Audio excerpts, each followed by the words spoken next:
I think it is 7 minutes, so I think we should make a start because I'm really looking forward to this book talk and hearing what our speakers have to say about the text. Okay, what's it going to be then, eh? Well, welcome to Cardiff BookTalk's event on Anthony Burgess's novel, A Clockwork Orange.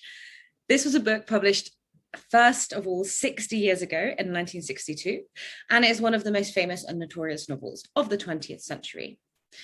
The opening scene in the Corova milk bar as our hero Alex and his droogs with pockets full of deng and sipping away on milk plus is now iconic. A Clockwork Orange is a tale of youthful violence and destruction in a terrifying future, but is also a deeply philosophical novel concerned with individual freedom and the power and dominance of the state. Written in Nadsat, a youth culture slang invented by Burgess, the book is also a linguistic marvel, and the text has had a huge impact on literary, musical, and visual culture, including most famously, of course, Stanley Kubrick's iconic film adaptation in 1972.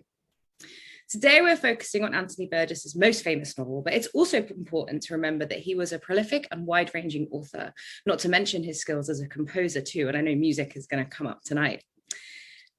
He penned other works such as Earthly Powers and also a personal favourite of mine, the book called Abba Abba, which is an account of the last days of the poet John Keats.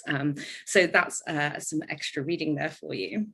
But back to our main topic. Well, tonight we are going to have 3 talks and then discussion and involvement from you, our audience.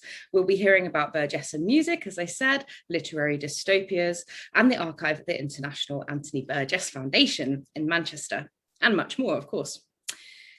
So while you're listening, tell us what's on your review docs this evening in the chat and use the Q&A box to ask questions. Biddy well and enjoy. I'm going to hand over now to our first speaker, who is Professor Bill Bell, and he is talking about A Clockwork Orange and the dystopian tradition. Bill Bell is Professor of Bibliography at Cardiff University and a Fellow of the University of Göttingen. He is the General Editor of the Edinburgh History of the Book in Scotland, and his other publications include Travels into Print, Exploration, Writing and Publishing with John Murray, and Crusoe's books, Readers in the Empire of Print. Thank you so much, Bill. Over to you. Well, thank you, Anna, for inviting me, and thank you to you and your team, and thank you for everyone here in attendance. I won't have any images, but I'm just going to read from my script, which I hope will take us at least towards the topic of Clockwork Orange and the utopian tradition. I'm not, I have to say, a Burgess scholar, though I have taught Clockwork Orange from time to time, and I've taught it as part of the so-called utopian tradition. So that's effectively what I want to talk about this evening. So as many will know, Thomas More's Utopia was originally printed in Latin in 1516 and soon afterwards translated into all major European languages, so that within a generation, it had begun to spawn a remarkable number of imitators. Now, recent bibliographers of the genre have estimated literally thousands of utopian works, from Renaissance utopias, including Bacon's New Atlantis, often credited with being the first work of science fiction in English, to satirical works in our own time, like Dave Eggers' The Circle, and even The Hunger Games. I'm not the first, of course, to suggest that it's a lineage to which A Clockwork Orange also belongs, but in the next few minutes, I'd like to suggest some of the reasons why. The modern dystopian turn is often thought to have begun with Jonathan Swift, who in the 18th century gave us a portrait of several journeys into bizarre parallel worlds in Gulliver's Travels. I don't think it's a coincidence, for example, that it gets name-checked in Burgess's story. Gulliver is, of course, Nadsat for head, a reference perhaps to the madness that overtakes the unfortunate Gulliver by the end of Book 5. Well, I'll leave you to guess that one. Utopia was also to figure in the 19th century debate between science and art, topics that occupied Burgess a great deal, namely in Edward Bellamy's Technotopian Looking Backward of 1818 and William Morris's socialist reply to Bellamy, News from Nowhere in 1891. The dispute between Bellamy and Morris is just one among many episodes demonstrating how the history of utopia has been both a place for the meeting of minds and one that has been fiercely contested.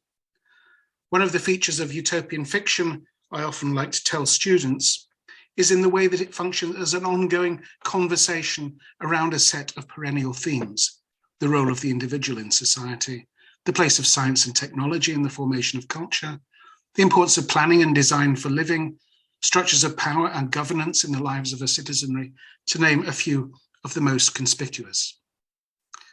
Dystopia re-emerged with a vengeance in the dark visions of the early 20th century.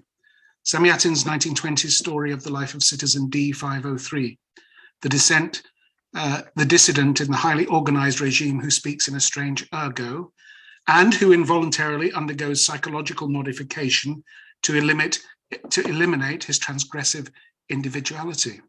One prototype for Alex, perhaps. Samyatin's underrated dystopia would come to have a considerable influence on Burgess's English predecessors, Huxley in his writing of Brave New World, and of course on Orwell's 1984, both of which owe debts to the Russian work. Now, we know Burgess had a particular interest in utopias and dystopias, to say the least. In its excellent website, the Anthony Burgess Foundation tells us that A Clockwork Orange is actually, quote, the product of Burgess's wide reading in the history of literary utopias and dystopias. In the catalogue of the archive of the Foundation, we are told all among the 900 volumes from the personal libraries of Burgess and his two wives are a large number of utopian and dystopian titles, including Animal Farm, Erewhon, News from Nowhere, and multiple copies of The Aerodrome, which I have to confess I haven't read, though it's on my list. In the novel Now in 1967, Burgess devotes a chapter to the books which informed his own dystopian writing. 1984, Orwell's last novel, is one of the few dystopian visions to have changed men's habits of thought, wrote Burgess. It's possible to say that the ghastly future Orwell foretells will not come about simply because he has foretold it. We have been warned, quite a bold claim. I wonder, do dystopias really change minds? They might serve as warnings about possible impending abuses of power, but they might also serve to reinforce readers' prejudices.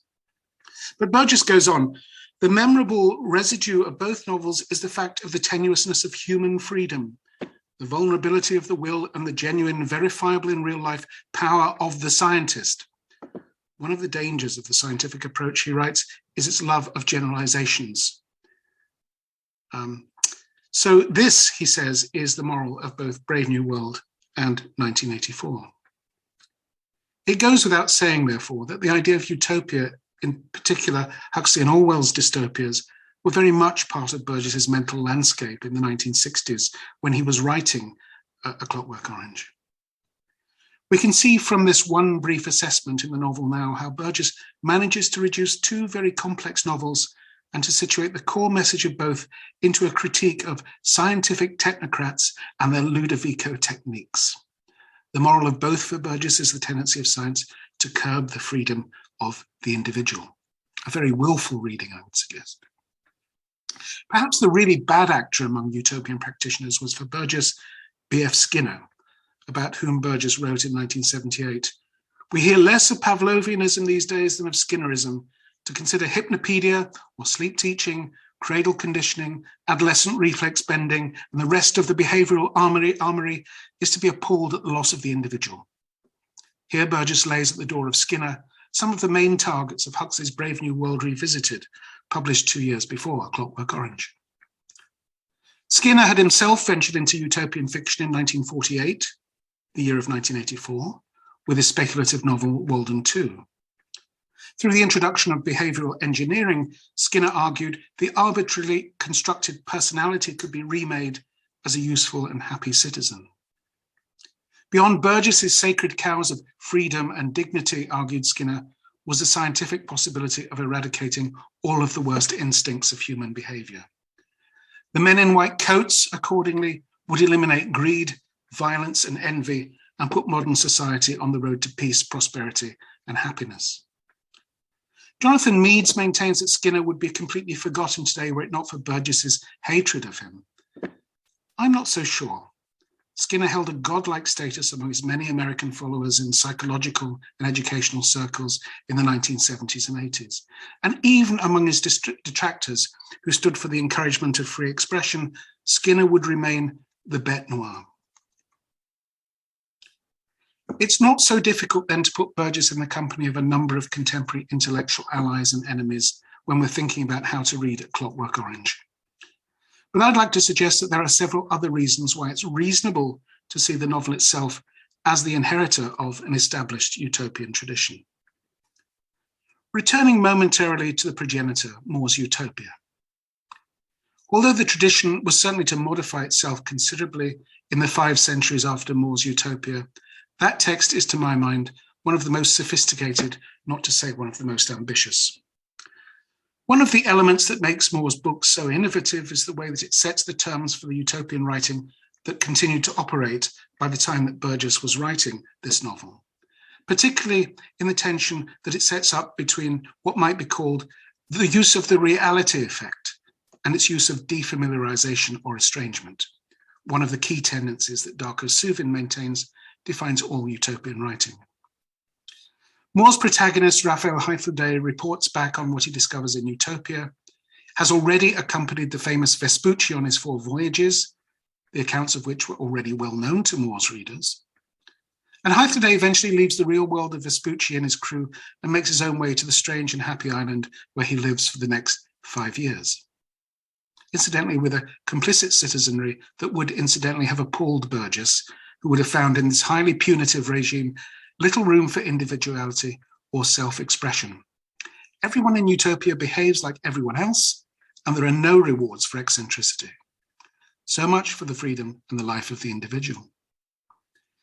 But it's this journey out from the known world, legitimated by references to established contemporary facts, Vespucci and his famous voyages, into a bizarre world of the unfamiliar characterized by a realm in which people speak a strange language and live by an alien code that initiates a genre that operates with the productive tension between the real and the imaginary, the reality effect and the estrangement, essentially giving Utopia its form. Between the early 16th century and the 19th century, utopian writers began to experiment with time travel, setting their novels not on strange faraway islands, but in the future. With the shift from early geotopias to the writing of chronotopias, it was no longer necessary to narrativize a preliminary sea voyage. Now it was possible for the reader immediately to slip into the new world imaginatively from sentence 1. Consider the opening of Brave New World, in which we can see how the use of estrangement works right away in the novel. A squat grey building of only 34 stories. A squat grey building of only 34 stories. Where on earth is this place? Wherever we are beginning to know that we are no longer in Kansas. Or the opening lines of Orwell's 1984. It was a bright, cold day in April, and the clocks were striking 13. In A Clockwork Orange 2, we find ourselves in medias res. In the first sentence, what's it going to be? After which we're bombarded with sentence after sentence of a strange alien ergo. All of a sudden, we know this is not going to be a novel but this is going to be a novel with a difference. If estrangement is a necessity in the writing of utopias, then Burgess delivers it in spades, principally through linguistic defamiliarization. This idea of linguistic performance, the creation of an alien language, is also a central theme, of course, in Orwell, in the form of newspeak, though for quite different ends. The idea had even occurred to Moore himself, who in the front matter of his 1516 edition had printed beside a map of the island a transcription of the mysterious utopian alphabet. Utopian writers have frequently confessed that even when dealing with the future, they couldn't get away from writing about the present. Morris claimed it, Orwell said it, Atwood confirmed it, and Burgess himself suggested that such works were only ever allegories of the present. Thus, in William Morris in the 1890s, telling the story of an England of the 20th century, he called his novel News from Nowhere. On the one hand, a tribute to Moore's joke about utopia and utopia, but on the other, a pun of his own, news from now and here. Huxley's Brave New World was set over 2,000 years in the future, but the targets of his satire are clearly the world he saw around him, particularly in the United States. In Brave New World Revisited, a book that interested Burgess very much, Huxley returned to some of the dystopian phenomena he'd explored in his 1932 novel, providing examples of their real-life counterparts to show how true to known experience his ostensibly futuristic vision had been. Orwell's 1984, it could be argued, is less about the world of the future, but more about a world of 1948, a time of post-war austerity and rationing, bombed-out cityscapes, BBC propaganda, and the national lottery. A Clockwork Orange, of course, is set in a near future. I would suggest there's even a clue to its projected date in a remark by Alex that the car the droogs steal before they set out on their violent rampage is a newish Durango 95. So let's say some 30 years in the future. But the novel is as likely a satire of the early 1960s as it ever was of some indeterminate future. It's set in an over-bureaucratic Britain with its inefficient prison service, its law and order problems, gang fights, insider ergo, criminal backslang polari, footballers striking for higher wages. The National Footballer Strike came up in the 1960s, 1960-61. Nadsat, with its pepperings of Slavic, might even hint at the impending effects of a Cold War on youth culture. The satirization of popular culture is also evident in the limited offerings to be found on the TV and radio. We might wonder why Alex refers to thuggish policemen as Millicents. Was it because at the time the top comedian and starlet of That Was the Week That Was Millicent Martin? Martin, Martinet, cruelty. Get it? I'm open, of course, to other etymological suggestions, but that's my theory. And even Kubrick's film adaptation is conspicuously of its time. Its Habitat-style, Doc Martin wearing Wendy Carlos soundtrack world is nothing if not a highly stylized 1970s. There's much more I might like to say about some of the themes of the novel, but we're running short on time. So finally, a word about Utopian Endings. At the end of book 2 of the Utopia, Moore presents the reader with a quandary rather than a solution. Moore reflects that on Hythlodae's account of the Utopians and says, I hardly agree with everything he said, yet I freely confess that in the Utopian Commonwealth, there are many features that in our own societies I would like rather than expect to see. When we leave Winston Smith at the end of 1984, after all he's been through, we're told that he loves Big Brother, having won the battle over himself, but waiting for the inevitable bullet through the back of his skull. When Offred steps up to the wagon in her attempt to escape the oppressive regime of Gilead, she says she doesn't know if she's passing into darkness or light.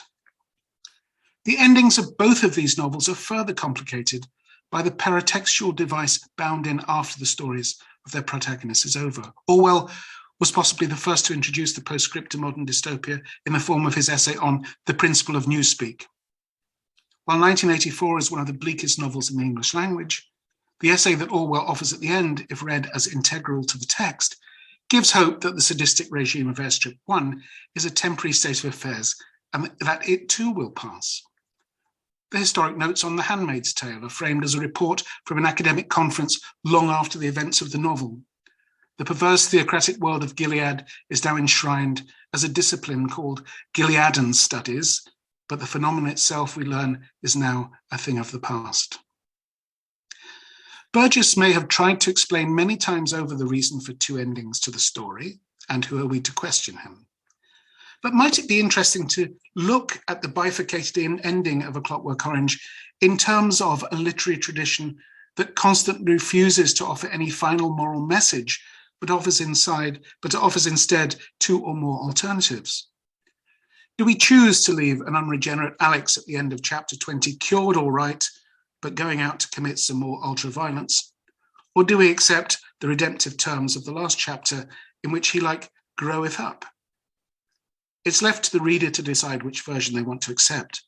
But if we choose to regard the last chapter as Burgess's contribution to a kind of ambivalent dystopian postscript, then the novel might perhaps sit more squarely in a tradition which has refusedly repeated to offer such unambiguous moral conclusions.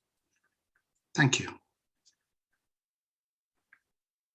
Thank you so much, Bill, for that fantastic talk. I know there's definitely going to be some questions potentially about that ending and what we think of it. And it was just a really fascinating discussion of Burgess's mental landscape, as you were saying, and the influence of those dystopias and that the author was reading and thinking about when he was composing. Thank you. Excellent. So we'll move on to our next speaker now. So I'm very pleased to introduce all the way from Los Angeles in California, Christine Lee Demiaro, and she is an educator, writer, and musician based in LA. A tenured professor of music at Los Angeles City College since 2006, Christine teaches music history, voice, and music theory. Her articles on film music and classical music and media appear in numerous journals and books, and she has been program annotator for the Los Angeles Chamber Orchestra since 2007. She is the author of 2 books, Listening to Stanley Kubrick, the music in his films, and Experiencing Chopin. She has recently also edited the Orwell edition, of Anthony Burgess's This Man and Music. Over to you, Christine. Hi there. Thanks for having me. I'm going to share my screen and do some slides here. So let me get that underway. And here we go. So what I am doing today is I'm going to talk about A Clockwork Orange and music, which is a topic very dear to my heart. I've been talking about this for almost 20 years now, and it boggles the mind that I was even worried about putting something together today. The question was how to get it into a short enough time span. So let's just jump right in. So Anthony Burgess thought a lot about literature and music together, how one art influences the other, and how this worked was a question that he asked himself over many decades. And this was a natural thing for him to think about because he was extremely well read. He was a writer and he was a composer, as well as we have heard. And while literature and music was something more commonplace, think an opera that's based on a Shakespearean play or poetry set to song, how music returned the favor was of great importance to Burgess, and he mused on the subject in a number of places. So here I've listed some on this slide. Here in 1962, there was an article on the Listener called The Writer and Music, and I'll have a quote from that in a second. And then in 1980, he was asked to do some lectures at 2 different schools, which he did. Blessed Pair of Sirens, Thoughts on Music and Literature was given at Eliot College at University of Kent.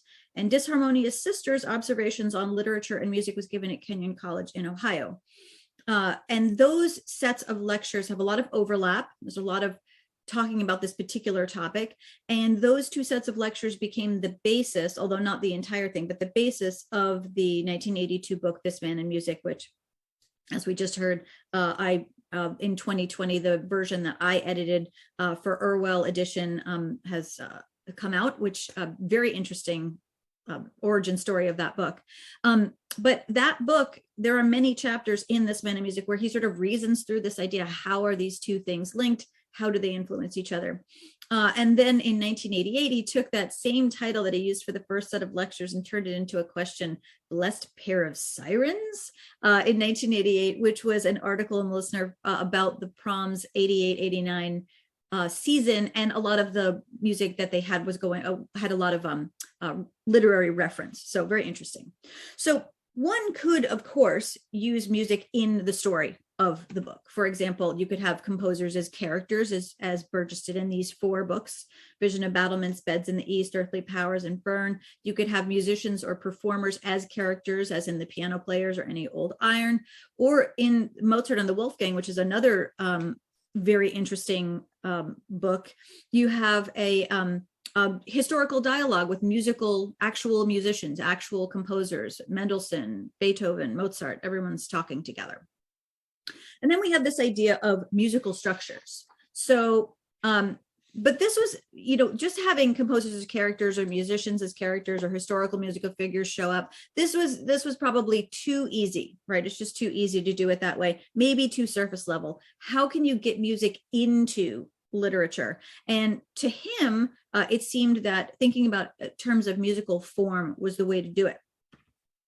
So for example, we have the Writer and Music article that I talked about from 1962, which is right around the same time that Clockwork Orange was published. We have this quote: "I still think that the novelist has much to learn from musical form. Novels in sonata form, rondo form, fugue form are perfectly feasible. There is much to be learned also from mood contrasts, tempo contrasts in music. The novelist can have his slow movements and his scherzo. Music can also teach him how to modulate, how to recapitulate, the time for formal presentation of themes, the time for free fantasia." And this was something that in This Man and Music, he talks about as well. This is sort of 20 years later. The novelist can unfortunately learn very little from music, but he can meet music in an area where concerns of structure themselves provide a subject matter. So again, this idea of structure, musical structure in literature. And we see this in the Napoleon Symphony, 1974. For example, tries to tell the story of Napoleon using the overarching form of Beethoven's Third Symphony, which was originally supposed to be representative of Napoleon. It was supposed to be called Bonaparte before he changed the title. And our dear friend Alan Shockley, who has passed away, wrote of this book and said, "Burgess writes here historical fiction and endows it on several levels with writerly analogies to a musical model." That quote actually comes from Alan Shockley's edition of the Mozart and the Wolfgang, which is forthcoming, I believe, from the Irwell edition. So in the middle of the Mozart and the Wolfgang, which is from 1991, there's a short story called K550, 1788, which is an attempt to render a story using the musical structure of Mozart's 40th Symphony. Does it succeed in a structural and narrative way? That's debatable. It's a very interesting idea, though. So in thinking about these quotes, let's talk about Clockwork Orange, right? Clockwork Orange is a work that functions on what I would argue are three musical levels: a structural level, a narrative level, and a symbolic level. And of course, the second two are related to each other. In this brief talk, I want to talk about these different functions and how they work together to create this book. So first of all, let's talk about the structure. The structure of A Clockwork Orange may be modeled on a musical form, right? And I'm going to present the likely suspects, but let me just tell you a little bit about the form of the novel. There are 3 parts, each with 7 chapters. Each part opens with the same line. What's it going to be then A? The central section takes place in the state jail and the Ludovico facility, while the other sections take place out in the real world. Many actions in part 1 have sort of mirroring actions in part 2, sort of setting them up as a reflection of each other.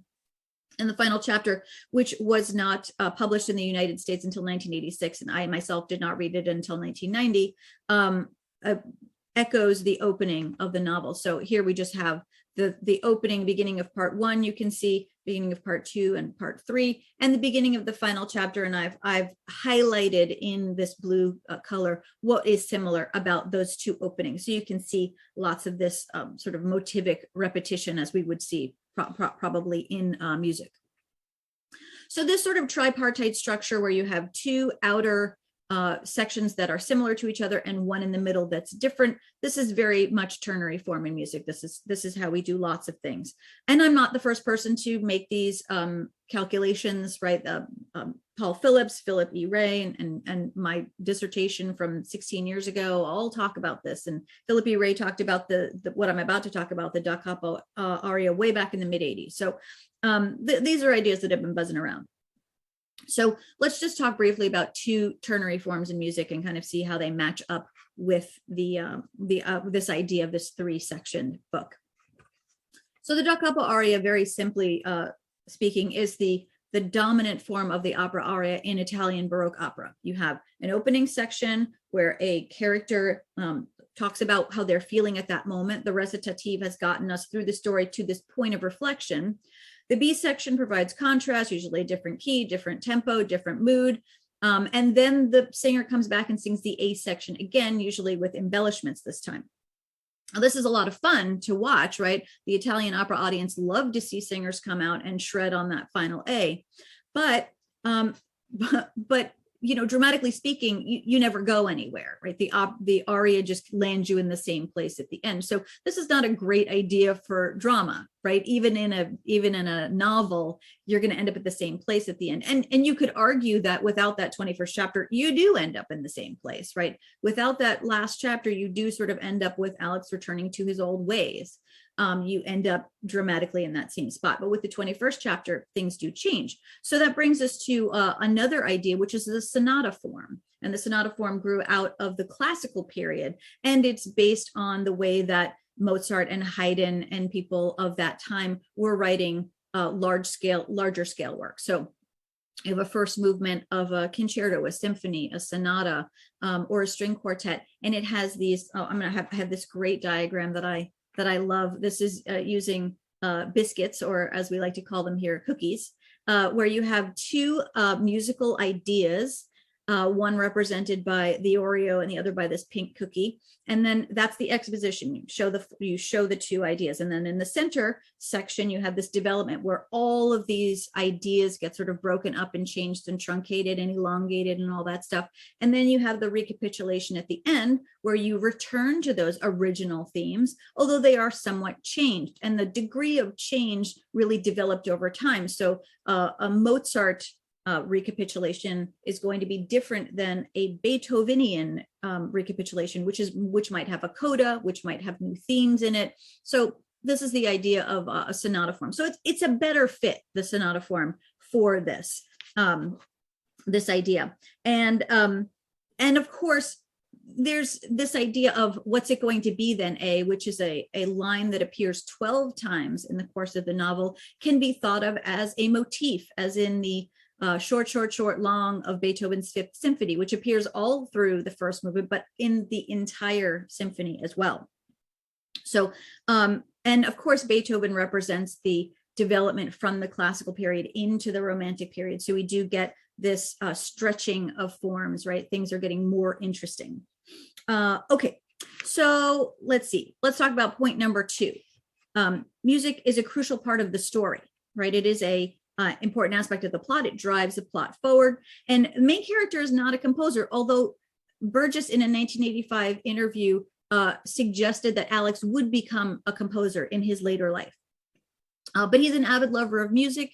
He is in a society where no one seems to care about it, except for what's on the jukebox. He is a lover and a protector of music. If someone sings an opera aria and someone makes fun of it, Alex is going to punish that person. And when he gets into the Ludovico treatment and he finds out they're using Beethoven in their films, he's angry. He says it's a sin to use Beethoven in such a manner. He did no harm to anyone. Beethoven just wrote music. And of course, this Alex's love of music is this collateral damage that happens when his violent impulses are taken away. And one wonders that even if the music hadn't been part of the films, would he have lost it anyway? Because music and violence were so interwoven for him that to take one away was maybe to take both away, regardless of what the Ludovico people did. And I think it's important to sort of think about what Burgess is asking us to consider here, which is, how do we use music? How is music used? This is just a strange aside, but in the United States and in California especially, there has been this push, and this is many years old, to play classical music coming out of our convenience stores, our 24-hour convenience stores, where people, are off licenses, where people can come and any time of the day or night and buy, food and drinks and stuff. And they pump classical music out into the parking lot to keep youth from congregating. And I read about this in the newspaper many years ago, and I thought this was very interesting. But I was walking in my neighborhood and I heard that music coming out of the 7-Eleven. And then I was at another part of the neighborhood and at a different one, and classical music being pumped out. So as a deterrent for teenagers, which I think is a very interesting idea and makes me want to cry a little bit. But anyway, which brings me to point 3. And also just to mention too, that there are composers in the book. He talks about composers, right? This is a little bit more surface way of including music in your literature, but we have these 4 composers plus Mendelssohn. So we have Bach, Mozart, Beethoven, and Benjamin Britten, all mentioned by name. We also have actual pieces of theirs mentioned, right? Mozart symphonies, Brandenburg Concerto. We have Handel is also mentioned, Mendelssohn is mentioned. And these are the ones at the bottom here: Claudius Bergmann, Gitterfenster, Skidelig, Plautus, and Schweigselber are all fictional composers. if you're interested in sort of getting into the weeds about maybe the significance of these names, you might want to check out Paul Phillips's book, Clockwork Counterpoints. A lot going on there. And which brings me to sort of my final point, right? There might be symbolism in these names. And also just a lot of fun talking about music and describing music. Burgess, I think, had a lot of fun with that. But then this idea of the symbolic use of music, right? And I see that I can interpret Alex's love of music as sort of a stand-in for his free will. It is lost in the Ludovico treatment. It is restored to him at the end, and these two things are related.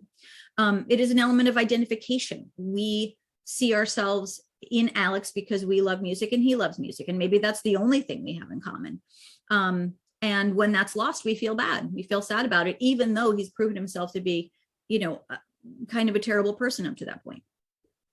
And we can also see it as a marker of character growth. And I've chosen here as the picture, a artist's rendering of Schubert at the piano with someone singing, because in the last chapter, in the final chapter, he starts talking about how, Alex has lost his taste for big orchestral pieces and would much prefer to listen to German Lieder, which just has a singer and a pianist. And it's a more quiet, more yearny, and it sort of symbolizes the change that's going on inside him. And in fact, in that description, he said, I'm changing inside. And this is the proof of it. And he doesn't say this is the proof of it. I'm saying that it is. But those things are mentioned right next to each other. So something to think about. And so finally, one thing that I just want to mention, because I only have a minute or so left, is that in 1987, Burgess addressed some concerns, right? Because after the film came out in 1971, Burgess was sort of called on the carpet to defend the work because Kubrick didn't say much about it. In fact, he said a few things about it, and then he just shut up about it. And he kind of let Burgess, left him holding the bag for defending Clockwork Orange, which Burgess had to do over and over and over again. So in 1987, Burgess, as we talked about, was a composer, wrote a musical version of A Clockwork Orange, which, in my opinion, changes the dynamic of the way music is used, because it's sort of ubiquitous throughout the entire thing. All characters sing, and then it doesn't just belong to Alex anymore. And that sort of, I think changes our identification with him. It keeps us from identifying with him, and sort of takes away that magic that was once Alex's alone, this idea of his, connection to music, takes it away and gives it to everyone else. That kind of changes the mood a little bit. It kind of, waters it down, waters that effect down. We could talk about that more in Q&A. It's a very interesting item in Burgess's output, and definitely something we can talk about. And so just to say, if you're interested in this idea of musical structure or the way Burgess argued this out, and make some suggestions to you. One would be the Napoleon Symphony, very interesting idea. Mozart and the Wolfgang will blow your mind. It is a very, very fascinating book. It's not a traditional novel. It's sort of a play. It's sort of a novel. It's sort of a bunch of other things. This Man in Music, the Irwell edition, because it's got a lot of annotations in it to help you out. And my book on Stanley Kubrick, there's a whole chapter on Clockwork Orange and the music in the film and the novel. And of course, A Clockwork Counterpoint by Paul Phillips. So these are great things to go on if you're interested in any of these. So anyway, thank you so much for letting me speak. And I look forward to asking and answering some questions later. Thank you so much, Christine. That was such a fascinating talk. I do definitely want to ask more about that redemptive quality that maybe the music gives to Alex as the protagonist. And wow, I can't believe that fact about playing the music as a deterrent. Wow, what a shocking bit of information. And yeah, I really liked the cookies as the Sonata Form. That image is really fascinating. Loads to think about. Thank you so much. We will, however, before we come to questions, move on to our final speaker for tonight. Do put your questions for Christine or Bill Bell or Andrew Biswell in the Q&A box at the bottom of the screen at any time. You can put them in from now. But let's move on to our final speaker for the evening, Andrew Biswell. Professor Andrew Biswell is a professor of modern literature at Manchester Metropolitan University and director of the Anthony Burgess Foundation. His edition of A Clockwork Orange is published by Penguin Classics and by Norton in the United States. As the literary executor for the estate of Anthony Burgess, he is a series editor for the Irwell edition of Burgess's collected works, published by Manchester University Press.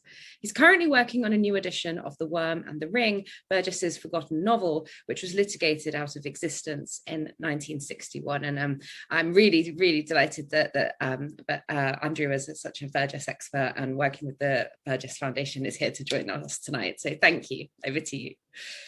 Thank you, Anna, and thank you for inviting me. It's a pleasure to listen to the other speakers, and I've learned a lot already. I want to go back, first of all, 35 years to my first reading of A Clockwork Orange. I was 15 years old, the same age as Alex in the novel, and I borrowed the book from my school library. I was very lucky at my state school in London. We had a decent library, and A Clockwork Orange was one of the books that was there. I'd heard the title, you couldn't see the film, I knew nothing about it. And as I rather sort of tentatively dipped into it and began to tune into it, and I think that's an important part of how the novel and its invented slang works. I assumed for quite a long period of time as I was reading it that it was the work of a criminal, and that the book must have been written in prison. I'd assumed that there was an authenticity about the writing, which I found moving in all kinds of ways that perhaps now I don't care to examine too closely. I was then very surprised to discover that Burgess was a school teacher who'd composed 3 symphonies and worked in grammar schools and taught in colonial Malaya, and so forth. And that caused a certain recalibration in my expectations of what I was reading and who might be behind it. From there, I went on to read Burgess's autobiography, the first volume of which had just been published in hardback, also in my school library. And quite quickly, in the space of about a year, I then read 2 more of his novels, The End of the World News, one of his quite peculiar hybrid works, and also Earthly Powers, his longest, most ambitious novel, which took me ages. And I remember finding it quite confusing and listing all the words that I didn't understand and having to look them up afterwards. Now I'm in my 50s. I approach A Clockwork Orange rather differently. I see it primarily, I suppose, as a satire or indeed a parable about free will, or even, as Burgess himself liked to claim, a Christian sermon, which is one of the things he said about it when he was defending the film, as Christine Gengaro has mentioned, in 1972, 1973. Now, Christopher Ricks has examined some of these claims in his very good essay on the book and the film, reprinted at the back of the Penguin edition. I don't have the PowerPoint, but I'm going to wave books around.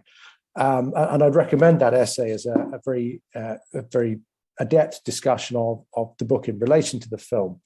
And indeed, we might say more about these aspects of it later, the idea that it's a parable or a sermon, or indeed political style, satire, rather, to some extent.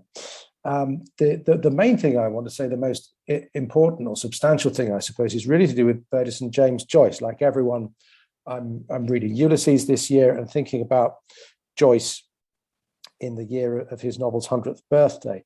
Now, Burgess, in his non-fiction book, The Novel Now, offers a commentary on the legacy of Joyce. And among the other claims he makes, he says that Joyce initiates a fresh approach to the novel form and himself realizes its potentialities. He is both pioneer and past master.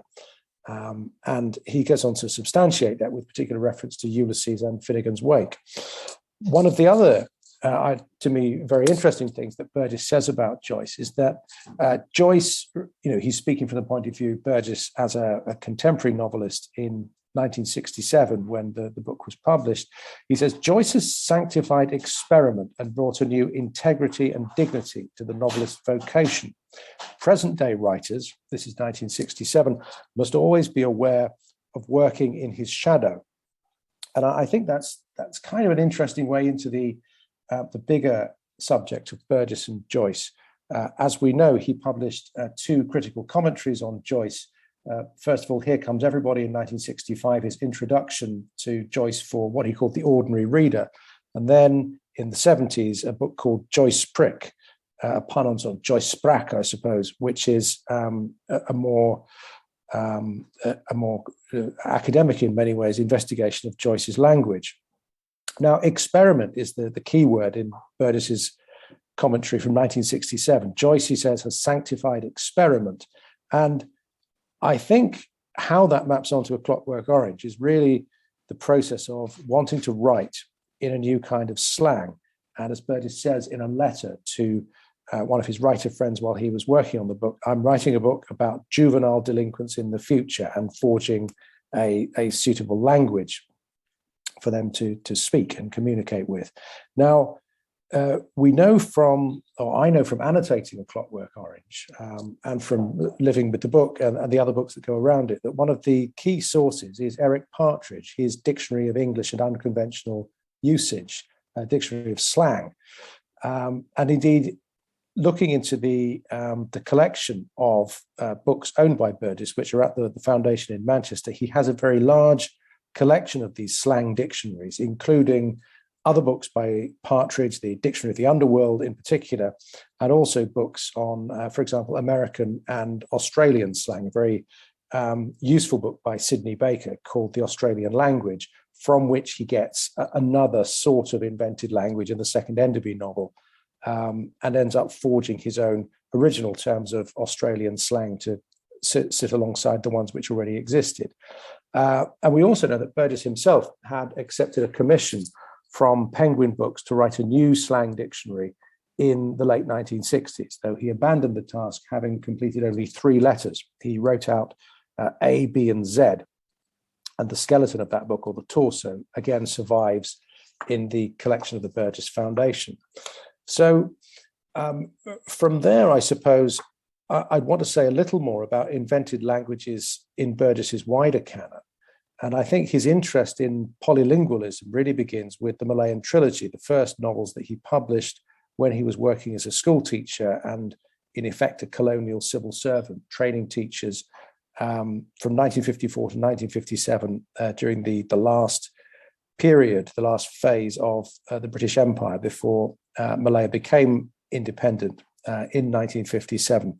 And what you find in the trilogy is this swirl of languages, many of the languages, or most of them, spoken in the Malay Peninsula, in particular Malay that he had to degree standard, but also coming out of his study of Chinese and Urdu, Arabic as well. He had Quranic Arabic and varieties of English, dialects of English, and sort of mangled English, out of which he assembles the broad comedy of the Malayan Trilogy.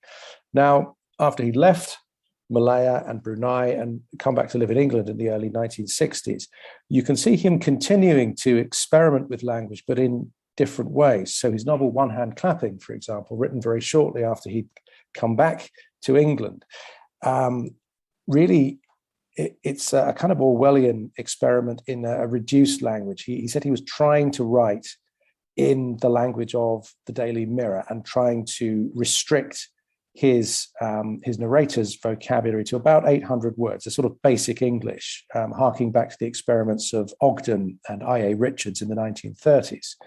A Clockwork Orange, of course, emerges from Burgess's visit to Russia in 1961. His publisher had sent him there and had really wanted him to write a travel book, but it was the experience of seeing young people like the teddy boys he'd seen at home, who were very well dressed and very violent, that persuaded him there was a novel in this material, potentially. And then the other book that comes slightly after A Clockwork Orange, which was completed in 1961, is Nabokov, his novel Pale Fire, which Burgess reviewed on publication for the Yorkshire Post in 1962. And Pale Fire, of course, features another northern language called Zemblan, which Nabokov has confected. It bears some relation to Swedish and Danish, as I understand it. And he was very struck by that. And Pale Fire shows up as one of his novels he selects in his nonfiction book, 99 Novels, the best of English since 1939. And then as you move on through the 60s, Burgess confects a sort of fake Elizabethan in his Shakespeare novel, Nothing Like the Sun. And then in his novel MF, he created another new language, rather less sustained than Nadsat, a Romance language, which is called Castitan in the novel MF. And all of this work led to his being commissioned by the director Jean-Jacques Annaud to write a new language or a speculative reconstruction of Indo-European to be spoken by prehistoric characters in the film Quest for Fire, or La Guerre du Feu in the original French title. This language is called Ulam, and it mostly consists of nouns, and verbs, and the language itself, the spoken language, is accompanied by gestures which were designed by Desmond Morris, who was Burgess's collaborator on the film. And it's worth looking at. It was reissued last year. It was the 40th anniversary of Quest for Fire. So there's a new edition on DVD and Blu-ray and so forth. Now, Annaud, the director, says that this language was so complete that the cast and the crew, who came from lots of different linguistic traditions, were able to communicate on the set using Ulam, which was the only language they had in common. So that's not the end of the story, because Burgess also, in his novel Man of Nazareth, proposed to devise another Nadsat, another sort of hybrid language, this time a fusion of English and Hebrew, which exists more substantially in the manuscripts than in the published novel. And in 1983, he devised yet another fictional language for an unrealized film script called Dawn Chorus that he wrote for Charlotte Rampling and Jean-Michel Jarre, who were looking for a vehicle. The film is mostly nonsense, but the fictional language is completely fascinating, I think. So the other point, I suppose, Christine's mentioned already the stage version, the play with music that Burgess wrote in the 80s. And one of the things that emerges from studying that is that Nadsat went on evolving. And in the film script that he wrote in 1969 and in the play with music, the stage play, also in his letters to readers about Nadsat, he keeps introducing new elements into the language. It's as if it didn't stand still. It was imaginatively alive for him pretty much to the end of his life. So Burgess reflects at length on Joyce's invented languages, in particular in the introduction to his shorter Finnegan's Wake, published in 1966, and this book outsold the real thing, the longer Finnegan's Wake, for many years. One of the things Burgess says about Joyce's dream language in Finnegan's Wake is that the purpose of the language is to obscure the truth, not reveal it. And I find that quite useful as a way of thinking about what Nadsat is doing in A Clockwork Orange. If we compare Nadsat, an expression like Tolchok and Old Vec in the Kishkas, you can see language operating as a veil, as a mode of obfuscation, one of Burgess's favorite words, I think. And in many ways, I think A Clockwork Orange is not Burgess's most Joycean book, though he was clearly very struck by Finnegan's Wake and attempted to imitate it. But I do see A Clockwork Orange as Joyce light, or Finnegan's Wake light. His most sustained experiment in this area is probably Nothing Like the Sun, his Shakespeare novel. It took him a year to write, unlike, say, The Clockwork Testament, which he wrote in about 3 weeks. And I calculated not only how long it took him to write, which is 315 days, but how many cigarettes he smoked in the course of writing it. He was an 80-a-day man on the cigarettes. So I think that's 25,000 cigarettes from the beginning to the end of the book, enough to make anyone gasp for air. It's also, I think, Nothing Like the Sun, a strangely plotless book in which language occupies such a prominent role that character and story are always subservient to it. So, for example, we see W.S., the Shakespeare character, writing sonnets and keeping a diary. At the end, he dies of syphilis, and that's perhaps the most Joycean section of the book, because as his brain is softening, so his discourse dissolves and disintegrates into stream of consciousness, dreams, fantasies, etc. The other thing that I wanted to mention about A Clockwork Orange, because I think it's worth talking about when we come to the bigger discussion, the Q&A, is the question of youth and this idea that A Clockwork Orange is a novel about young people and violence, which really portrays being violent as an aspect of youth. That seems to me to be quite prominently there and insisted upon. It's one of the big arguments of the book. And in the stage play, there's a song about this where Alex sings at the end, being young's a sort of sickness. And here again, Christine's mentioned this idea that Alex is going to become a composer after the end of the book, that he's going to be one of these greats like Beethoven and Mozart and so forth. And that too, we might talk about whether that's clearly articulated in the novel or possibly an idea that is floating around and comes out when Burgess is talking about the book much later.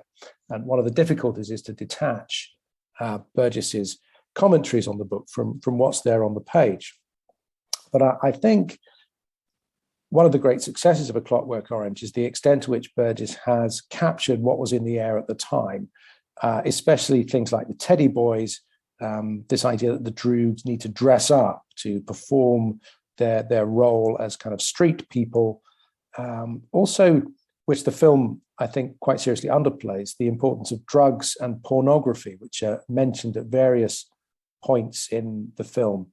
Alex says when he gets the Ludovico treatment that he's quite used to the cine, as he calls it, because he spent so much time watching in back streets pornographic films, which really leads me to the point that the youth of Burgess's dystopia are, I think, very obviously prematurely sexualized. And there's that section where we see Alex's bedroom where he talks about how many different people you've had sex with before you're 14. I think that the implied author here is clearly against this.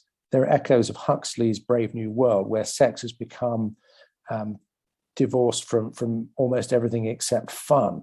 And this I see as an aspect of its satire, is that the kind of extravagant but also irresponsible sexuality that it portrays is quite severely critiqued, as I see it. And then beyond that, you've got the joy of ultraviolence, and that too is worth talking about. How are we supposed to feel about what we're made to see, what Alex describes? And I think that too is tied up with the problem of the ending. If we read the long ending, the 21 chapter version, there is, however hard we try to find it, there's no redemption or regret. Alex never shows any remorse for what he's done. In fact, he seems, even in the act of narrating it, after all this has happened, he seems to be enjoying it. And I think that's one of the more troubling, deliberately so, elements of the novel. So my final point is really to do with editing and annotating A Clockwork Orange. And Christine has touched on some of this. One of the things that emerged from commenting line by line on the novel and thinking about where it was coming from in terms of its sources and so forth is how prominent certain elements are. For example, Shakespeare and the Bible, which is very important, is quoted either explicitly or in a more hidden way all the way through. Partridge, I've mentioned already, and the slang dictionaries. Also T.S. Eliot, who is there from time to time, floating in and out of the text. But the real genius of the piece is Gerard Manley Hopkins, Burgess's favorite poet. And he's claimed to have learned all of Hopkins off by heart when he was at school. And Hopkins is quite often dropped in, as I pointed out in the annotations to the Penguin. Hopkins then returns to, or Burgess returns to Hopkins in The Clockwork Testament, the third Enderby novel, and of course in This Man and Music, where one of the lectures on music Burgess presents is actually about Hopkins's poetry. And then you've got these references to Mozart, J.S. Bach, Benjamin Britten, Mendelssohn, Beethoven. So the intellectual world of the book, the intellectual world of Alex, is primarily composed of all these high cultural references. And I think this is really the point on which to end. Part of the paradox of Alex is that he is, as Burgess says, a juvenile delinquent who nevertheless shares many of the preoccupations, indeed the prejudices of his creator. Of course, Alex is not the only artist within the novel, because you also have Mr. Alexander. And I think one of the things that's suggested, maybe not insisted on, is that Alex and Mr. Alexander, the author of the Clockwork Orange text within the novel, might ultimately be two sides of the same coin. They are creators and they're also destroyers. And that really ties with Burgess's proposition that all art, or certainly all literature, has to be dangerous and subversive. Otherwise, it may not be literature at all. And at that point, I will fall silent and we shall dissolve and disintegrate into conversation. Thank you. Thank you so much, Andrew.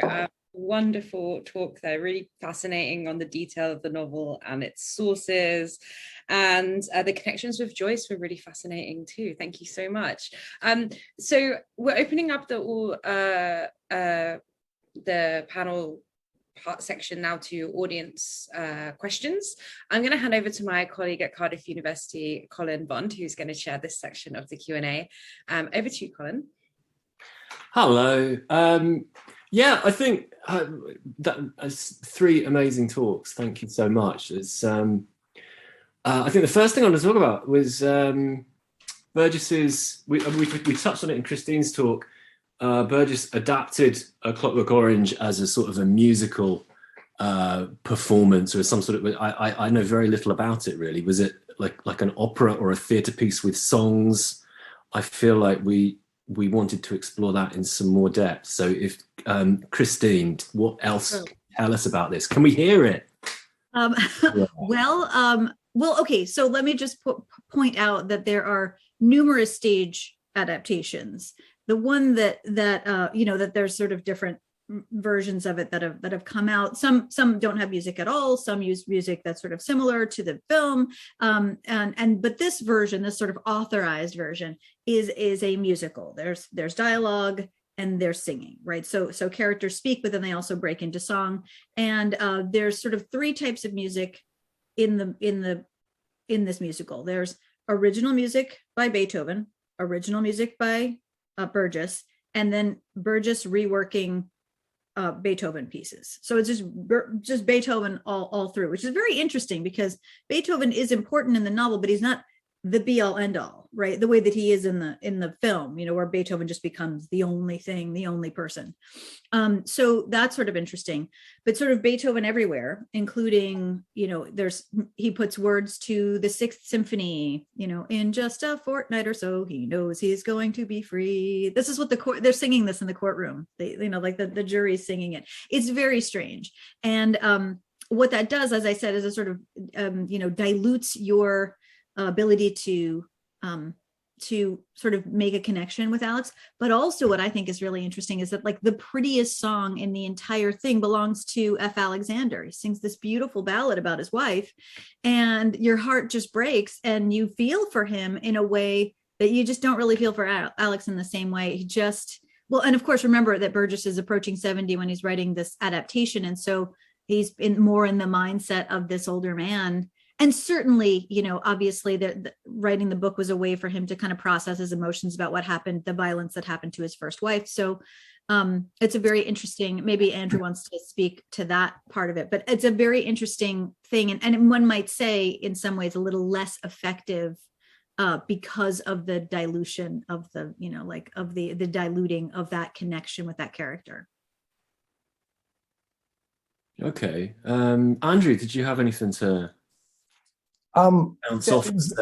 briefly. I mean, Christine's given a brilliant account of the play with music and what it is.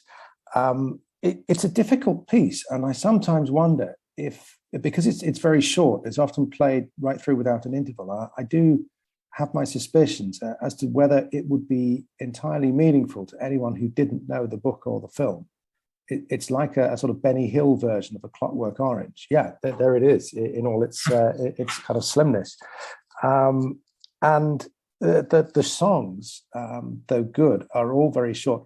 It has to be said that most performances, most productions of the play have not used the music. And it's only quite recently, in the last decade or so, that people have come back to it. There was a very good performance by the BBC film in collaboration with Drama on 3, on Radio 3. they did a live performance in Hull and recorded it and broadcast it, and that's about the best outing it's had. They scored it up for the full orchestra, whereas Burgess, he intended it for quite a small band, I think.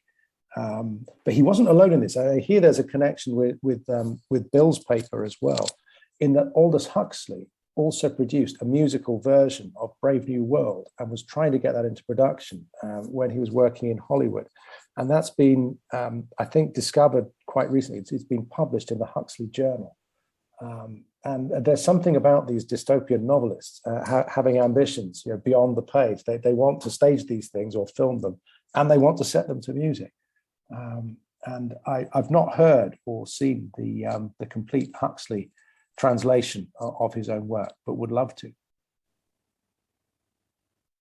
Fabulous. Bill, do you have any experience of the Clockwork Orange musical? Or? No, none whatsoever. No, and now I do want to, but nor the Huxley. I think the Huxley is rather intriguing. Of course, Aldous was very taken, wasn't he, by Hollywood society, and much as he might have abhorred American popular culture, he was clearly ready to participate in it at every turn. I think that's really interesting. I enjoyed the three papers very much, and it was nice to hear proper Burgess scholars talking about his work. As I say, I've only come to him secondhand. Like, I think if I heard Andrew correctly, he came to Burgess through A Clockwork Orange, as indeed did I, not at quite the same early age. There's an interesting question from Rob in the. Can I raise that question? Yeah, I was going to go straight to that, actually. Yeah. Okay. So if Burgess hadn't made the film, which rapidly became notorious, would this still be the focus of so much attention? It's a slightly wicked question, really, in the context, but I think it's a really interesting one. Because quite often you get the feeling that everyone's read A Clockwork Orange, but haven't really got much further into Burgess's works, and that does seem rather unfair. I mean, yeah. What do the panel think there? Christine, do you want to? Well, I did sort of explore this in a paper I actually gave at the archive at the foundation, which about who claims ownership of A Clockwork Orange, because in a lot of ways, it seems to a lot of people, certainly the students that I encounter, is that they know the Kubrick, right? They know Kubrick everything, right? So they know it through that, and then perhaps they read it afterwards. Whereas I sort of came at it the opposite way. But I think what ends up happening, as I said, is that there was this controversy, and then Kubrick sort of defended it for a minute, and then he's like, I'm on to other things, leaving Burgess to kind of explain away this product that was not his, this film. And I think that kept him in the spotlight for longer, which is why I think we come to associate it with him in this way of being this defender of this property, even though he wrote the book, and then it was like literally a decade later that the film came out.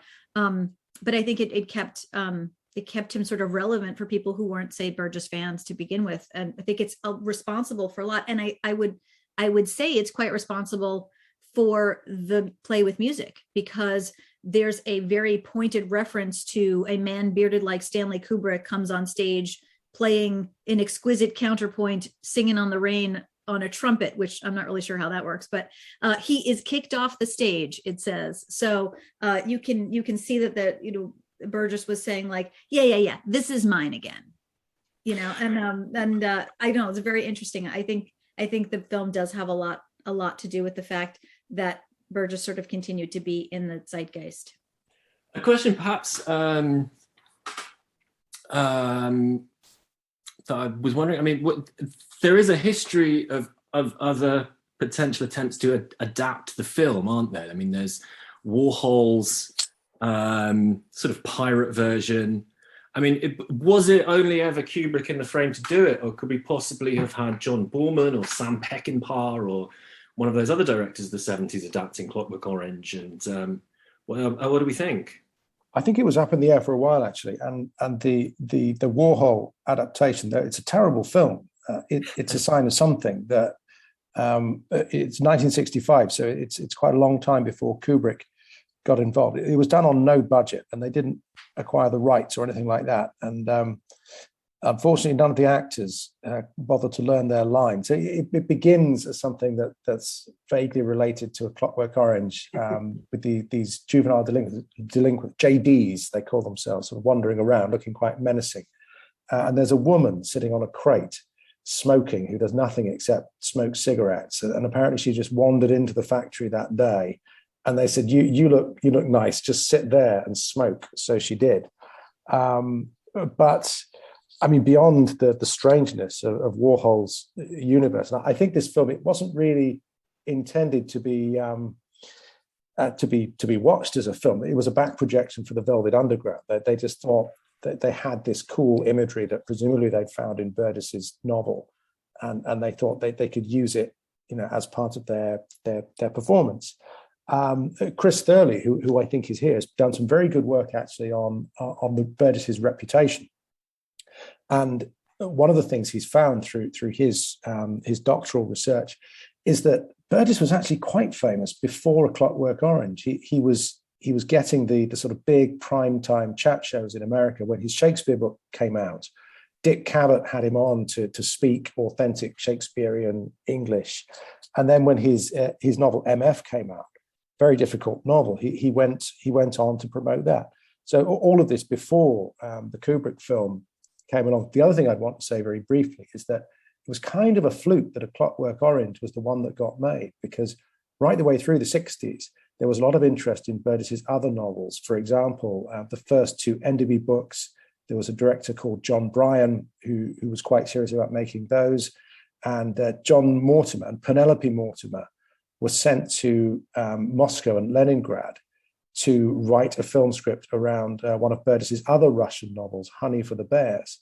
And he was also in demand as somebody who was writing Shakespeare films for Hollywood, and all of this before the watershed moment in 1971 when the Kubrick film was released. So it's not quite true to say that he was nobody and then post Kubrick he becomes somebody. The other thing that he did get made as a scriptwriter was Jesus of Nazareth with Zeffirelli, which was huge. And Moses the Lawgiver before that. When I was growing up, you couldn't turn on a television without Robert Powell or Burt Lancaster delivering these very kind of sonorous biblical epics. His career in film is like most screenwriters. He wrote a lot more than got made. I do think it's a fluke rather than, as it may now seem inevitable, that A Clockwork Orange was the sort of breakthrough cultural product. Okay, moving on, we have a question from Diana, and she wants to know about, are there any parallels we can make between Burgess's novel and The Catcher in the Rye, which is obviously one of the other sort of big books of the 60s that was famously, I think, linked with a real-life act of violence, wasn't it? And we haven't really sort of spoken much about those kinds of controversies that attend Clockwork Orange. What did the panel think? Would anyone like to start us off on any parallels that exist there? I can have a go very quickly. This was something that was discussed between Burgess and his New York editor, Eric Swenson, when they were talking about how to end the novel.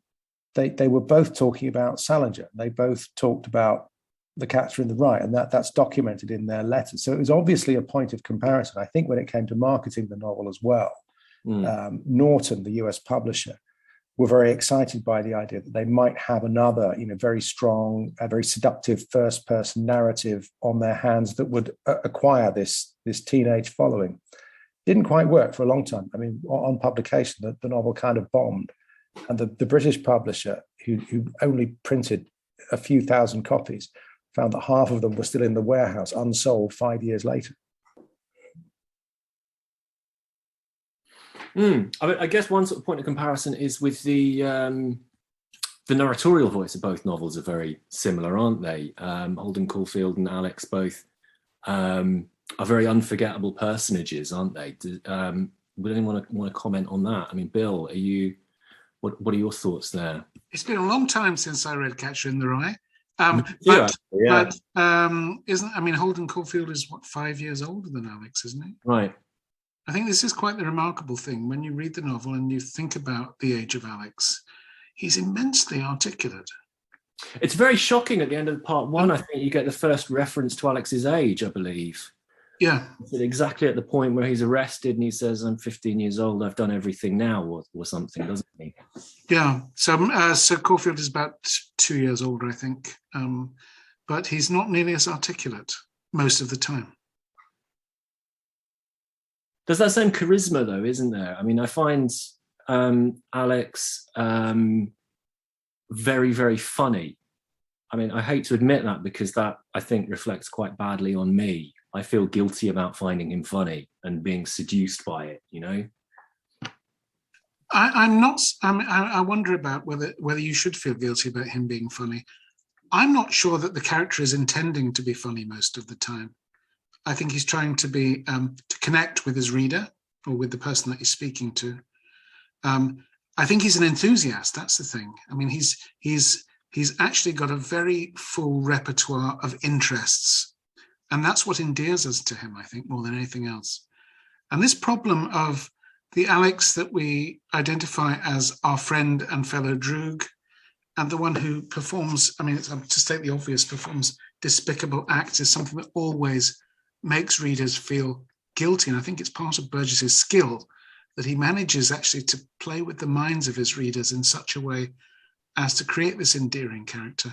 And I'm afraid I have to confess, I can't separate the Alex of Clockwork Orange from Malcolm McDowell of the film, because I sort of consumed them in the order of film and then novel. So that for me is intensely problematic, and I'm always fighting a rear guard action against the film in order to try to get back, and it's a vain hope, I think. Well, when he says, and me just 15, if you're thinking Malcolm McDowell was 28, when your brain does this twist where you're like, wait, I've been thinking about this all wrong. But I've done the same thing, and I think what Colin also said, I relate to, because especially with the music, I've listened to the soundtrack on its own and found it exhilarating and extremely pleasurable to listen to. And you feel free and powerful when you listen, and then you see this, and then of course you have to kind of pull that back also and say, why am I feeling this way? But of course Burgess knew exactly what he was doing when he created that. And for me, being familiar with the pieces of music that he was speaking about, could listen to them at the same time. But then, of course, with the film, you get, you can buy the soundtrack, and it has all of the things there that you want to listen to. It really does. I don't know. You do enjoy the music as Alex does, right? And then you feel bad about it. And I think that's, we're talking, this is a guilt, Catholicism. This is part and parcel of, who Burgess was. And I was brought up Catholic too. So I understand it from that side as well, that idea of, would it be nice to live this way and not care? And then of course, no, but I get what you're saying. There is over on the blog, there's this wonderful recording that I found of Burgess reading the opening chapter of Clockwork Orange. And of course he reads it, he's much older than Alex was, and he reads it in his sort of native Manchester accent, and that, I think that broke the McDowell spell for me. And it also opens up this other sort of layer of the novel, which is that it is a book about a much older man telling this story about his youth. And so that's quite interesting. I do recommend checking that out. And it kind of leads into Diana's second question, which is, she says she's always wondered how 1984 would have sounded had it been written in Newspeak. Is it possible to think of A Clockwork Orange as a book about Nadsat as much as it is written in Nadsat? Who would like to start? I'd just say a word about that, because it's been one of my ambitions in life to translate A Clockwork Orange into plain English. But I'm afraid to do that, because I think that perhaps it would lose so much, and it would be horrifying. It'd be a really mundane book, because so much of it is performative. And for the same reason I wouldn't want to do that, I can't for the life of me think what 1984 is not possible in Newspeak at all. It's inarticulable. But I think one of the things that's quite interesting about Orwell's use of language and his use of register and so on, and of course he wrote considerably on good English. I mean, he was really draconian when it came to that. I think he was a Puritan when it came to literary style. But in 1984, there's a lot of parodic language, parody of romanticism, of romantic descriptions of the Golden Country. Some of it quite syrupy, actually. So I think that I think a lot of that's happening ironically in the book. But I don't know. I mean, does either Christine or Andrew know if Clockwork Orange has been translated into English? I think or not. should I say plain English? And what do you think the effects of that would be? I mean, I find it unthinkable, really, and also quite obscene. Well, Burgess talks about a first draft of the novel, and there's no trace of it, which is odd because he was often quite careful about preserving his manuscripts. And he said it begins in standard English, and then he couldn't get on with it, not for ethical reasons, but because he was trying to write in the slang of the day, he says, and he realized it would date too quickly. It has been translated into Russian, and the first Russian translation that I think during the Soviet era, it couldn't be published there, so it was printed in Israel and smuggled in, was rather bland because the translator took one look at it and thought, aha, half my work has been done, and just translated it into standard Russian. So the most recent, we think the superior Russian translation actually has Cockney rhyming slang standing in for Nadsat, which is, I think, a very good solution because, there's some of that in the original anyway. Could I ask sorry, I wanted to ask Andrew and Christine, who know far more about Burgess than I do, what did you think of my theory about Millicent Martin and martinets and the police being cruel? Well, I mean, after looking at annotating, This Man in Music, which has, I don't know, something like 500 annotations, because he would just toss off references to things. It sounds perfectly logical to me. There's a lot of things that he does where he throws in something and then there's a story behind it, and you can find it. And if you any of the Orwell editions are just full of annotations because he did that sort of thing all the time. I buy it. I would buy it. Yeah, I think it's quite plausible. Burgess is operating in the 60s in the same circle as David Frost, and they, in fact, they made a program together about television. They're trying to find a language for discussing television. So why not? By all means. Some very interesting questions here from Lauren.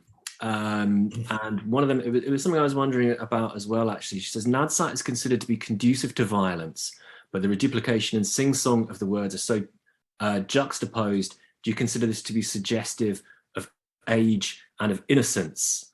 And I think particularly you think of things like when he talks about eggy weggies or appy polylogies, and the book is full of milk and all of these things that really present him as a kind of an infant. Do you think, does the Nadsat make him innocent in some ways?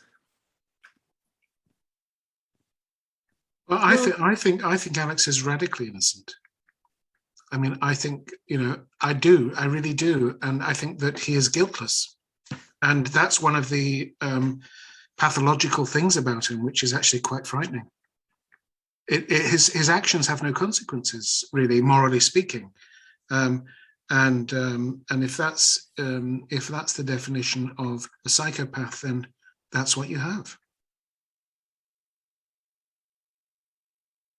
Well, and also, just to the Nadsat as a way for Burgess to show extremely violent things that your mind would take a minute to understand because you have to translate it, so this is something that he said that was done on purpose, so that it would be sort of behind a haze of language, so that you wouldn't, by the time you figured out what happened, you'd be moving on to other things.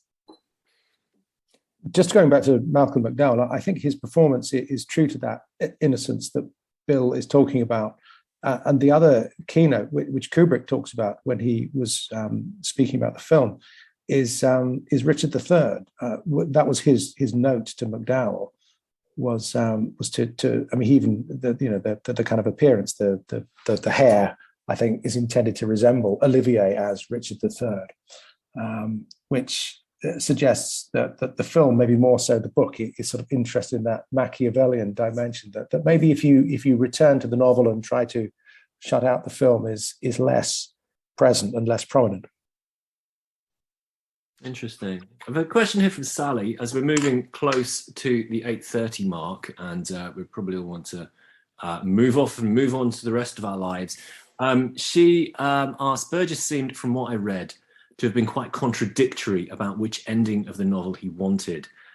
She wondered what thoughts the panel had about this, and also how the truncated ending affects the musical structure of the novel. And I have to say, I mean, coming back to the novel now, sort of 30 years after I first read it, I think I prefer the 21st chapter ending. And I like the way that Alex doesn't learn from his mistakes. He doesn't really get, he doesn't develop a conscience or see the error of his ways. He starts to see that it's in his interests to choose goodness. Like, he'd just rather have a life where he has a nice wife and plays games, at his friend's house. And I don't know. I mean, what did the panel think about the two endings? Is there an ending that they prefer? I know, Bill, you mentioned earlier about having the two endings as a kind of an interesting coda in itself. Do you want to expand on that? Well, I think there's another dimension here, and that's irony. And I wonder whether, in fact, there's any irony involved in that last chapter at all, or if it's just good old Catholic theology at work. It reminds me very much of Irving Welsh's ending to Trainspotting, where Renton says, I chose life. I decided to choose life. I chose the dishwasher. I chose the family. I chose the wife. He doesn't mean it, of course. It's being ironic. And I wonder whether or not Burgess is also being a little bit, should we say, he has reservations about it as well. I mean, I've no idea. But I thought it was interesting to read the last two chapters as alternative endings, because I'm not suggesting that Burgess would have enjoyed me doing that, simply that within the dystopian tradition, it has been conventional to offer two alternatives, an aporia, if you like, or aporia at the end of the novel. And if you want that, and if you want consistency, then that's what you get with two endings. I think when I first read it, when I was a teenager, and I was sort of very deep into sort of punk music and the Velvet Underground and things like that, I viewed the 21st chapter as being like the worst kind of moral cowardice. Like, how you can take the reader to this point and then step back from it. Christine, I see you smiling and rubbing your hands. Would you like to step in on it? I was as a teen as well when I read it the first time, and I had to say my overarching feeling was there's more. I love the book so much for a few years, and then a friend of mine said, I've got this, there's another chapter. We missed out another chapter. And then I think, as the question asker said, there's been these sort of contradictory answers. Yes, it was supposed to be there. No, it wasn't. And I think Burgess maybe was sort of ambivalent about it. He could see it both ways. And I do remember thinking, well, I didn't expect that to happen, but I feel like Burgess is trying to show the sort of natural progression of a person who, when he thinks about having a son of his own, when Alex thinks about having a son of his own, he thinks this kid's going to do the same crap that I did, gonna destroy, and then maybe if they're lucky enough, maybe grow up and not be in jail and be able to make these decisions. And it seemed to me, even at that time, it did feel like a bit of a cop-out after I got used to the idea that there was another chapter. But now that I'm an older person, that makes sense to me, because there's a friend of mine said, hey, do you want to go out tonight? I said, no, I don't want to. I want to stay in. I'm tired. So I get that. It's and as you said before, Colin, like, it's just easier not to be a criminal. It's just go home. Someone made dinner for you. It's nice. I think with the ending, Burgess couldn't decide. If you look at the manuscript, at the end of chapter 20, he says, should we end here? An optional epilogue follows. And that's how he thought about the 21st chapter. Then when he writes his film script, he ends at chapter 20, as does the film. It was only later on that he came to love that final ending. But what the manuscript says is take your pick. Okay. What do we think, Anna? Are we going to stop here, or we do have a couple of questions still to go through? What do our speakers think? Are you okay for 5 more minutes? Yeah? Okay. Go on, Colin. Again, let's at least get one more in, because it has been great to have the audience putting some... I quite like Lauren's question about the masks, but I've been trying to remember what masks they had. I don't know if anyone can help me out. I know I have. I really wanted to ask. I love Percy Bysshe Shelley, doesn't he? Yeah, that's my area of research. So yeah, Shelley's one of them. But yeah, sorry, Colin, you asked the question. Again, I suppose that comes back down to the questions, doesn't it? Is there any importance to the choice of masks that they wear when they carry out their dreadful crimes? I can't imagine that there wouldn't be. Burgess would never, if given the chance, we would have just said we wore masks, but he doesn't. He specifies certain things, and I mean, I can only guess as to what those things are, but I'm going to say, from what I know about his writing, if he is given a choice and he makes a specific one, there's a reason for it, and there's probably a cheeky story behind it as well. I like the Elvis mask. Where one of the characters, one of the droogs, is wearing an Elvis mask, and I think Elvis was all over the place in 1961, and I think Burgess did not enjoy Elvis or any other popular music really. So that there was an element of I don't know, irritation maybe, or fun. The question about the PB Shelley mask, Anna, you would know why. You would have a theory about why PB Shelley. The question is, does Alex know who PB Shelley is in the first place?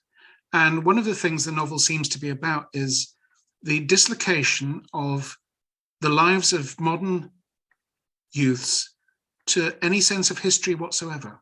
I mean, they're cut adrift from history, and presumably, well, Alex likes Beethoven, lovely Ludwig van. That's a kind of visceral thing for him, but he doesn't seem to be interested in the history of music. He's interested in the experience of the music. So it makes me wonder, Victory Mansions is something that comes up, and Victoria Mansions, and he thinks this is a reference to some military victory sometime. He's never even heard of Queen Victoria. So I think the Shelley thing is and that he calls it PB Shelley, that it's somehow cut adrift from its historic significance. That's what I've always thought anyway.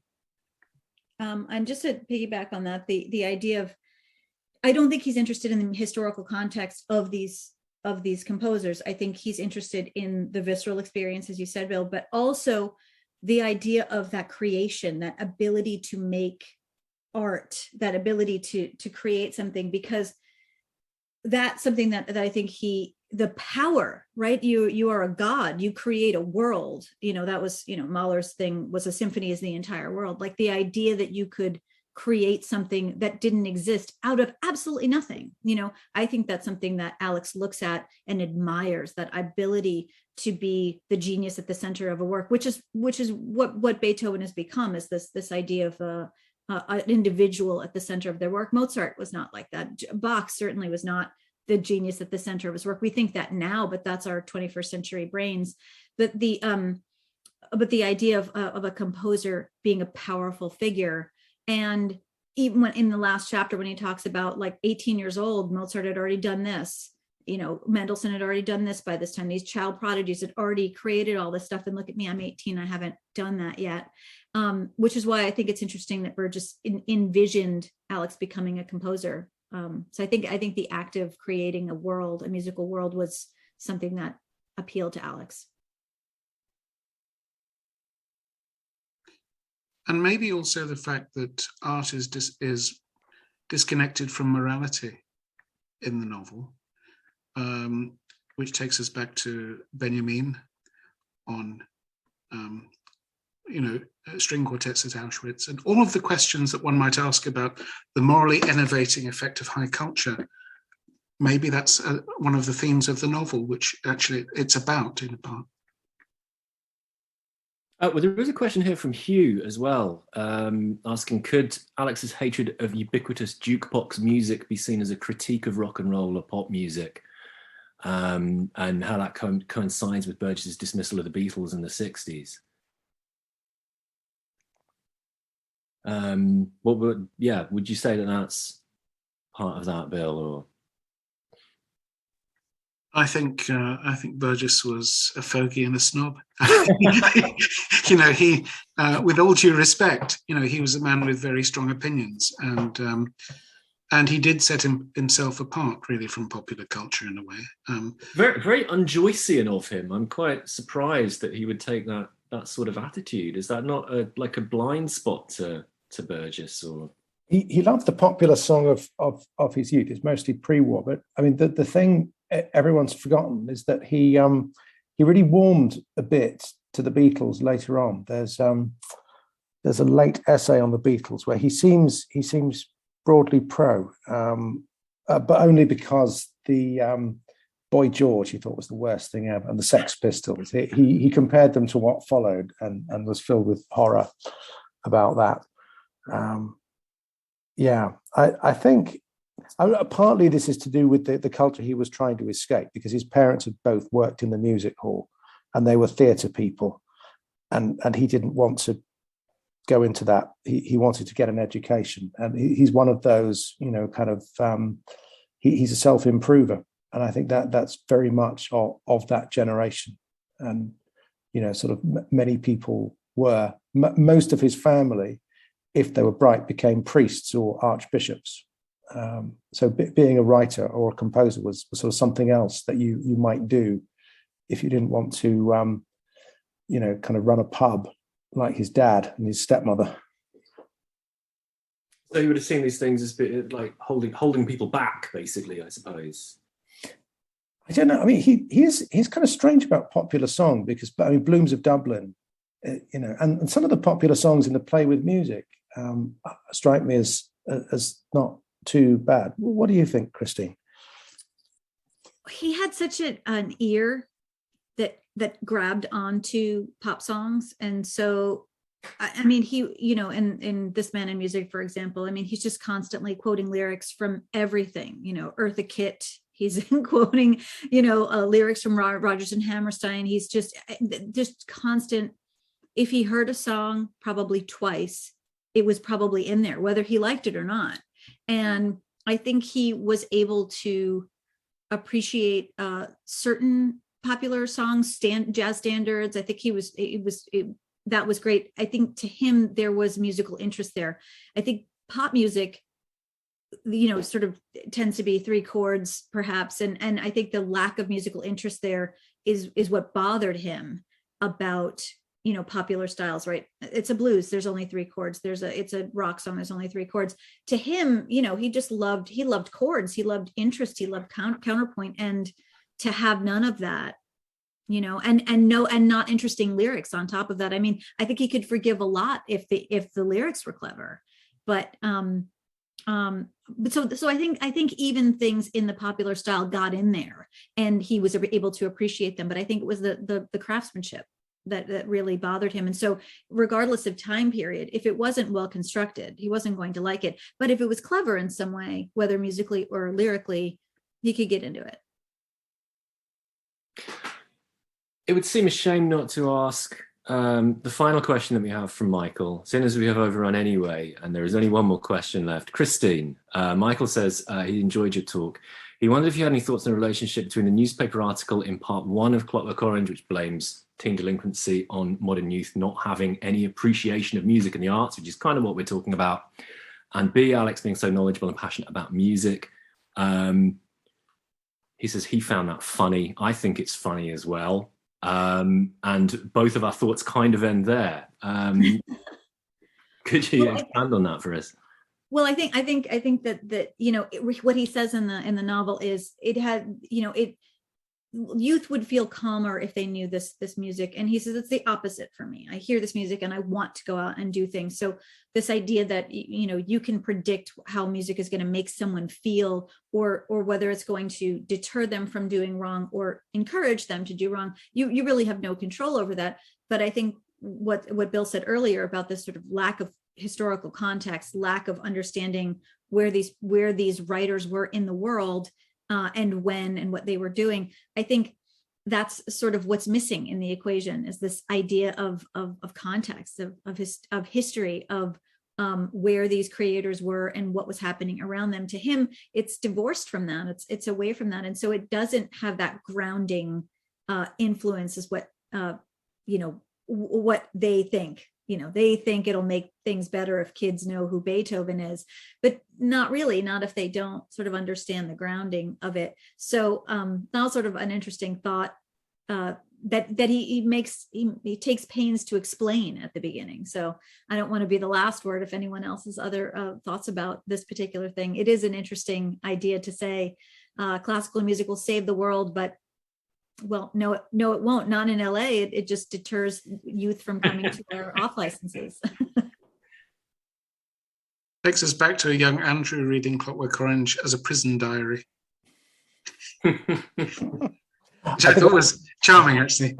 At 15, I thought nothing was going to save the world, and well, maybe that is part of what Alex is saying.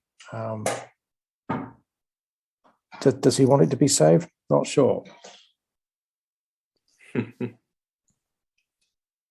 Fabulous. Yeah, well, a question to end on there. I think that is probably all we have time for today. Is that right, Anna? I think so. I mean, we're so grateful to our wonderful speakers for giving us their time and their expertise today.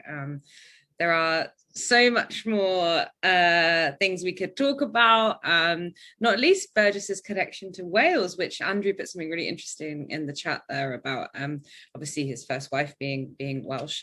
But we can't do it now. We have to stop. But thank you. It was a really rich discussion. And thank you to our audience for putting such interesting and thought-provoking questions into the Q&A box.